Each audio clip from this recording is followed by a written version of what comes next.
Satu, dua, tiga. Assalamualaikum warahmatullahi wabarakatuh. Kami dari kelompok 4 ingin mempersembahkan video statistika.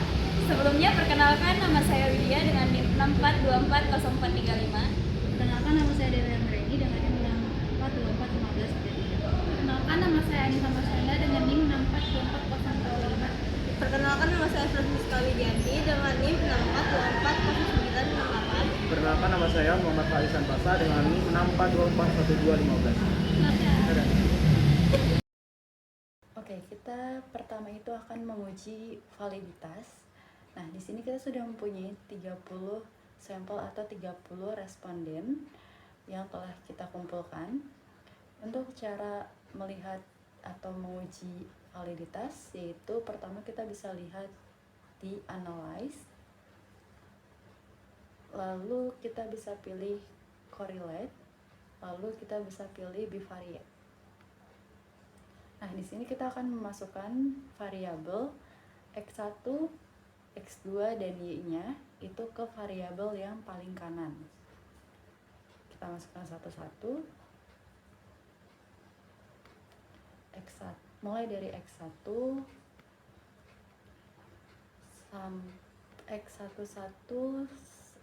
sampai total X1. Nah, kalau sudah semua ini tinggal klik OK. Nah, di sini dia bakalan langsung kelihatan tabel validitasnya, uji validitasnya. Nah, ini kita close dulu, lalu kita akan menguji hal yang sama di variabel X2 dan Y. Pertama kita pilih analyze, correlate, dan bivariate. Ini kita reset dulu, lalu kita akan menguji variabel X2. Kita pindahkan ke variabel yang ke sebelah kanan, kotak sebelah kanan.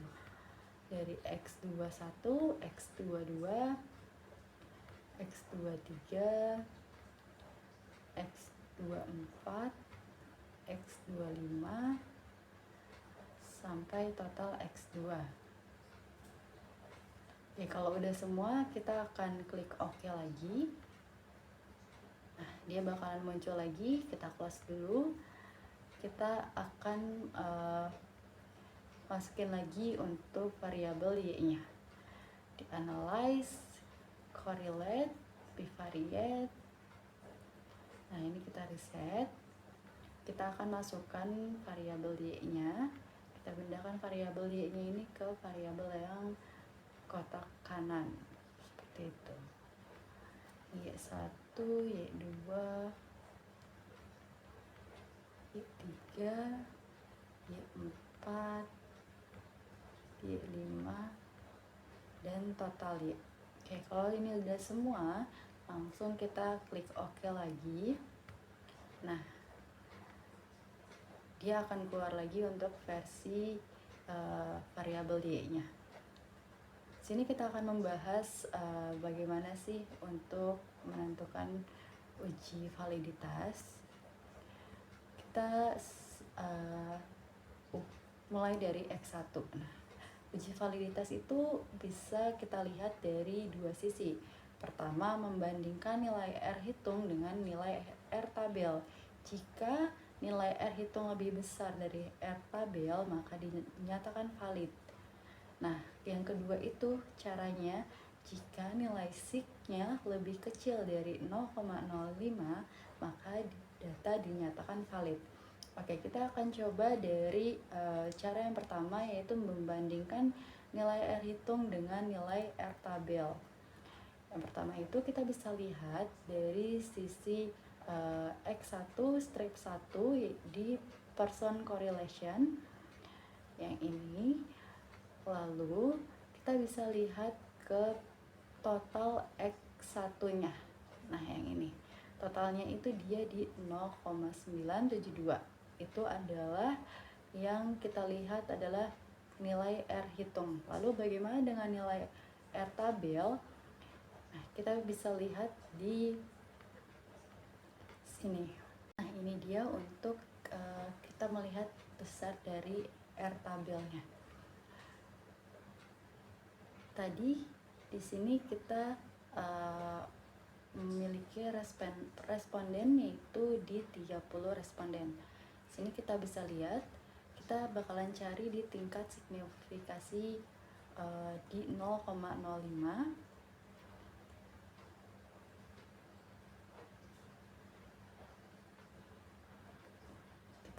Kita cari di nomor 30.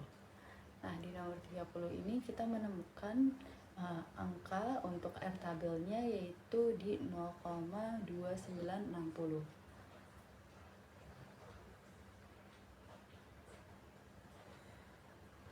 Tadi kan kita sudah melihat besar dari R tabelnya yang kita dapat adalah di 0,2960. Nah, kita ingat lagi yaitu nilai R hitung harus lebih besar daripada R tabel. R hitungnya yaitu tadi di X11 kita lihat di person correlation itu di total X1 itu di 0,972, di mana nilai R hitung itu dia melebihi dari R tabel dengan nilai R tabelnya di 0,2960. Maka X1 strip 1 dinyatakan valid. Lalu kita masuk ke X1 strip 2 di person correlation juga, itu dia X1 strip 2 nya di 0,976, dimana dia lebih besar daripada R tabelnya di 0,2960. Maka X1 strip 2 dinyatakan valid. Lalu kita lihat di X1 strip 3, person correlation-nya dia totalnya di 0,969, dimana lebih besar juga dari R tabel yaitu di 0,2960. Maka X1 strip 3 dinyatakan valid. X1 strip 4 juga dia di 0,962 dinyatakan valid. Lalu di X1 strip 5 itu dia di 0,96, lebih besar daripada R tabel di 0,2960. Maka tabel X1 semua dinyatakan valid. Lalu kita akan melihat di tabel X2-nya. X2 strip 1 kita lihat di person correlation, kita akan membandingkan nilai R hitung dengan nilai R tabel di X2. Nilai R hitung dari tabel X2 strip 1 yaitu di 0,942, dimana dia lebih besar daripada R tabel yang tadi kita cari yaitu di 0,2960. Maka X2 strip 1 dinyatakan valid. Lalu yang kedua itu ada X2 strip 2, itu di person correlation-nya dia di angka 0,909, masih melebihi dari R tabel, maka dia dinyatakan valid. Lalu X2 strip 3, person correlation-nya itu sebesar nilai R hitungnya yaitu sebesar di 0,926. Dia juga lebih besar daripada R tabel yaitu 0,290, maka dinyatakan valid. Lalu di X2 strip 4, person correlation kita lihat di total yaitu di 0,946, itu lebih besar daripada R tabel di 0,2960, maka X2 strip 4 dinyatakan valid. Lalu di X2 strip 5 di person correlation dia totalnya di 0,941, juga lebih besar daripada R tabel di 0,2960, maka X2 strip 5 dinyatakan valid. Lanjut kita ke variabel Y. Kita lihat dari Y1 di person correlation, kita akan membandingkan lagi nilai R hitung dengan nilai R tabelnya. Nah, kita lihat di person correlation di Y1, total Y-nya itu dia di 0,955. Jadi nilai R hitung lebih dari nilai R tabel, maka Y1 dinyatakan valid. Lalu Y2 percent correlation-nya dengan nilai R hitungnya yaitu di 0,955. Dia juga lebih besar daripada R tabel di 0,2960, maka Y2 dinyatakan valid. Lalu kita masuk ke Y3, percent correlation-nya itu di 937, 0,937, yaitu dia lebih besar daripada R tabel juga, maka Y3 dinyatakan valid. Nah, lanjut kita ke Y4. Y4 itu di 0,955. Dia juga melebihi dari R tabel di 0,2960, maka Y4 dinyatakan valid. Lalu di Y5 dia juga dinyatakan valid karena melebihi dari 0,290. Total nilai R hitungnya yaitu di 0,47, lebih besar daripada nilai R tabel, maka Y5 dinyatakan valid. Jadi seluruh dari variabel X1, X2 sampai Y dinyatakan valid dari kita lihat dari membandingkan nilai R hitung dengan nilai R tabel. Oke, di sini kita akan melihat uji validitas dilihat dari nilai sig-nya. Nah, kita bakalan lihat nih dari X1 strip 1. Nah, nilai sig itu apa? Jadi nilai sig itu dia di bawah percent correlation ini ada kotak yang sig. Nah, ini dia itu kalau misalnya mau valid, dia tidak boleh lebih besar daripada 0,05. Jadi dia harus lebih kecil dari 0,05. Maka data yang kita peroleh itu akan dinyatakan valid jika dia lebih kecil dari 0,05. Oke, kita langsung aja lihat dari data kita. Itu ada di X1 strip 1, di bawah percent correlation ada kotak sig. Nah, dari sini kita bisa lihat di total X1-nya paling ujung yang ini. Nah, yang ini itu kita lihat dia itu totalnya di 0,001, yang dimana dia lebih kecil daripada 0,05. Berarti X1 strip 1 dinyatakan valid.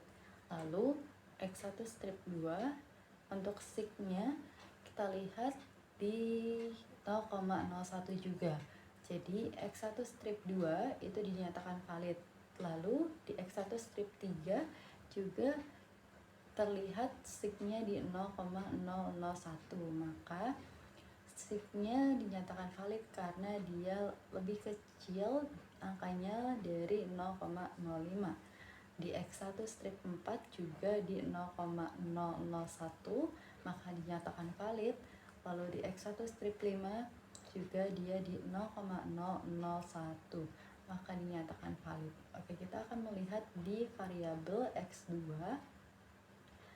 Nah, ini variabel X2-nya, kita lihat di bagian X2 strip 1 yang sig-nya. Di X2 strip 1 itu dia di 0,001, juga dia di bawah dari 0,05. Maka X2 strip 1 dinyatakan valid. Nah, lanjut ke X2 strip 2. X2 strip 2 juga dia terlihat dari sig-nya yaitu angka 0,001, itu juga valid. Lalu di X2 strip 3 juga di angka 0,001, X2 strip 4 juga di angka 0,001 dinyatakan valid juga. X2 strip 5 juga di angka 0,001, dimana itu lebih kecil dari 0,05. Maka X2 semuanya dinyatakan valid. Lanjut ke variabel Y. Nah, di sini ada variabel Y1, kita lihat di sig-nya juga dia di angka 0,001, dimana dia lebih kecil dari 0,05. Dinyatakan valid juga Y1, Y2-nya juga di 0,001.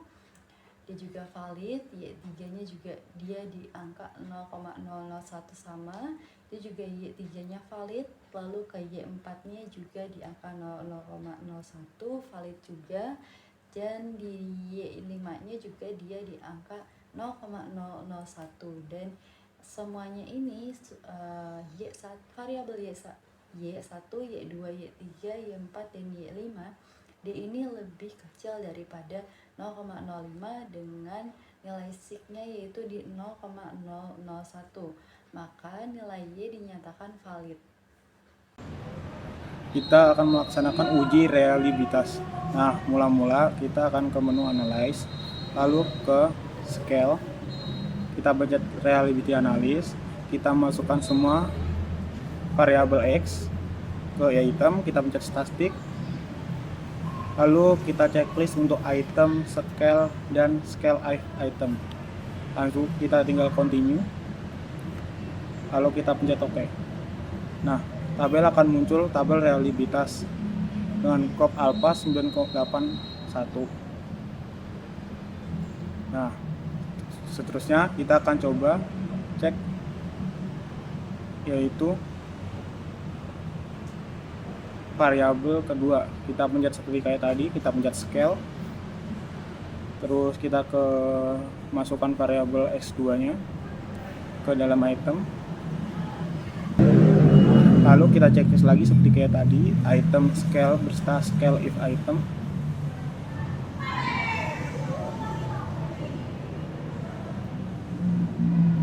Nah, kita akan melihat outputnya. Nah, outputnya adalah crop alpha dengan 0,963.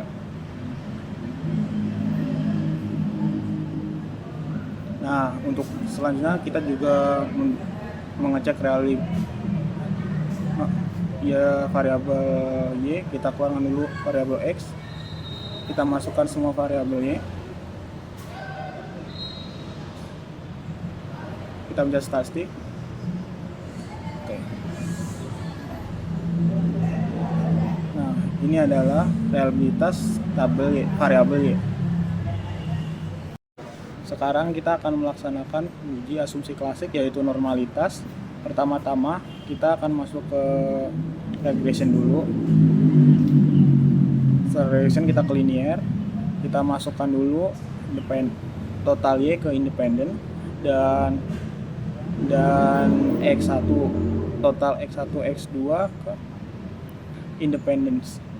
Nah, kita ke plot, kita masukkan independen ke Y dan spreadsheet ke X, kita checklist histogram dan normalitas probability plot. Kita pencet continue, lalu kita pencet OK. Nah, tabelnya akan muncul grafiknya. Grafik yang membentuk lonceng dikatakan normal dan untuk norma tabel Y ketika variabel berdekatan dengan garis juga dikatakan normal. Langsung kita akan cek normalitasnya, kita akan ke regression,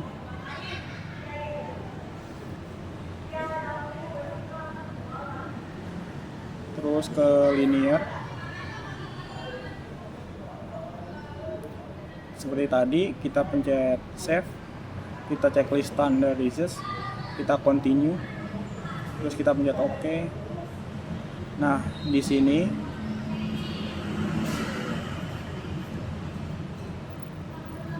kita masuk ke analyze lagi.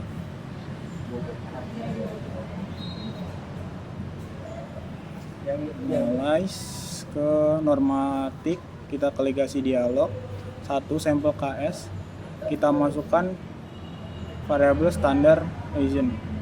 Nah, ininya checklistnya harus normal, kita klik OK. Nah, di sini standar residualnya 0,79. Itu dikatakan normal karena melebihi dari standarnya yaitu 0,05. Selanjutnya, uji heterokedastisitas metode grafik. Pertama, Kita klik regression, setelah itu klik linear, masukin variabel y nya di dependent dan variabel x1 dan 2 nya di independent. Setelah itu klik plots, terus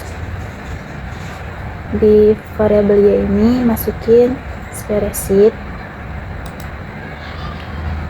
dan di variabel x nya masukin zref.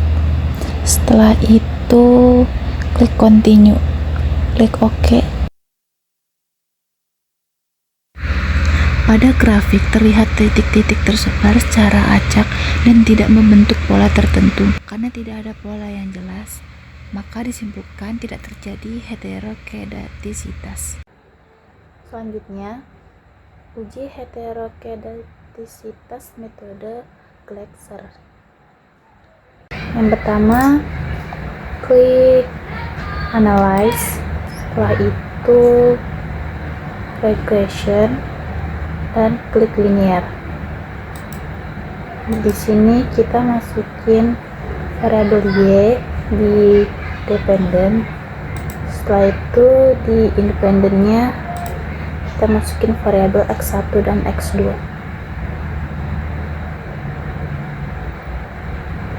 Selanjutnya klik save. Setelah itu di sini kita centang di unstandard dz. Klik continue. Setelah itu klik OK.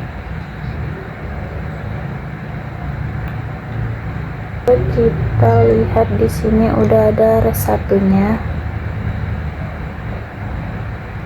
Kita klik transform, terus klik lagi compute variable. Ketik abs underscore res. Setelah itu klik arithmetic. Nah, di bawah sini kita klik 2 kali abs. Nah, setelah itu kita masukin di number expressionnya underscore ini. Kita klik. Setelah itu klik OK.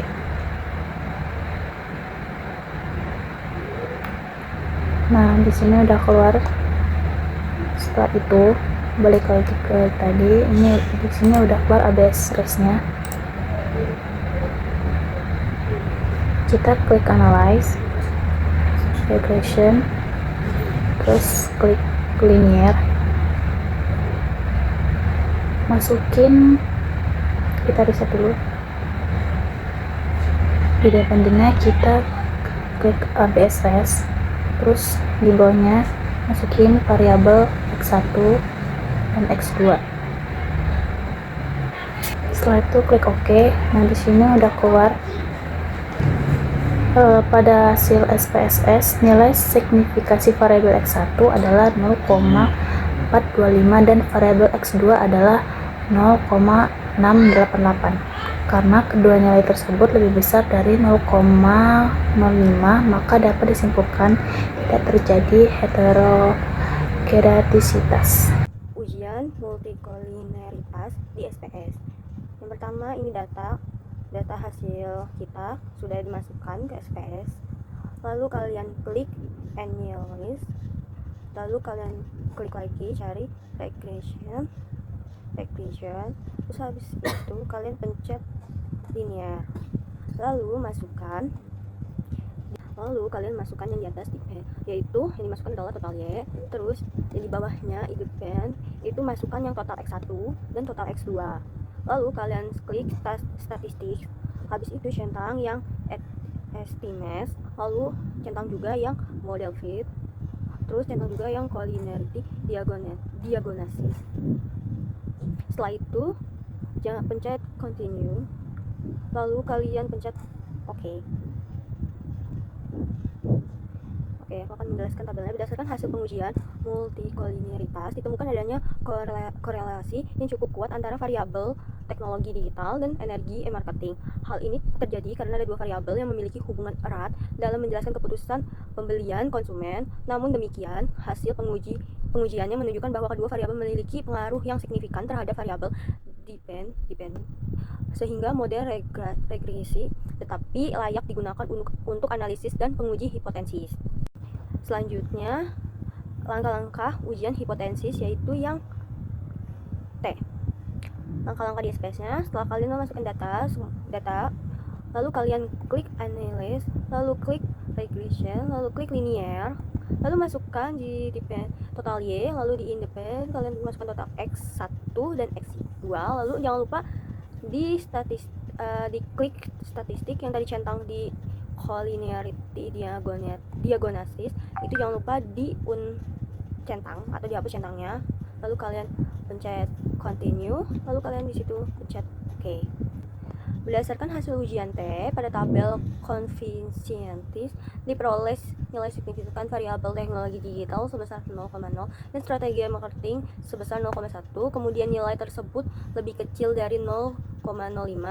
Hal ini menunjukkan bahwa secara parsial teknologi digital dan strategi marketing mengaruhi signifikan terhadap keputusan pembeli konsumen. Dengan demikian, hipotesis penelitian yang menyatakan adanya pengaruh masing-masing variabel independen terhadap variabel dependent dapat diterima.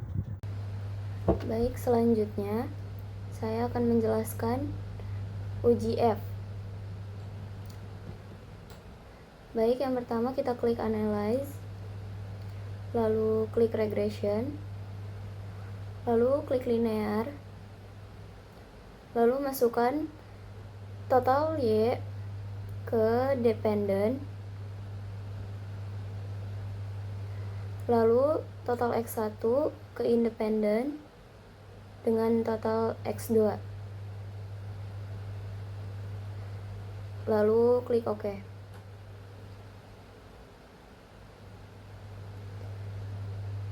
Lalu di sini kita lihat hasil di ANOVA.